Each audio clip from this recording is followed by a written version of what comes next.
নমস্কাৰ বন্ধুসকল, মই পণ্ডিত সৌম্যকান্তি দেৱ শৰ্মা, ইন শ্বৰ্ট ৰতন পণ্ডিত বুলি জানে সকলোৱে।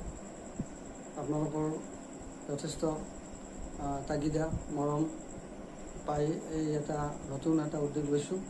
আজি ডিজিটেল যুগত তেনেকৈ আৰু কিমান থাকিম, সকলোৱে অনুগ্ৰহ কৰিছে, আগ্ৰহ কৰিছে। আমি এটা পডকাষ্ট চেনেল খুলিবলৈ ওলাইছোঁ। ইউটিউবত আমি তেনেকৈ এতিয়া ধৰি লওক থাউজেণ্ডছ অফ পিপলৰ মাজত আছোঁ, হয়তো 10,000 অফ পিপল তেতিয়া লাহে লাহে সকলোৱে সেইটো সুবিধাকণ পাব। তো মই ঢালিগাঁৱৰ পৰা কৈছোঁ, বঙাইগাঁও ঢালিগাঁও জিলা। এনেইতো মই হিন্দীত কৰি থাকোঁ, হিন্দী, অসমীয়া, বাংলা এইবোৰ চলি থাকে, আৰু ইংলিছত ইণ্টাৰনেশ্যনেল ৱেবিনাৰো চলি থাকে। সপ্তাহত এদিনকৈ ইংলিছত হ'ব। ইয়াতে আমাৰ টপিকবোৰ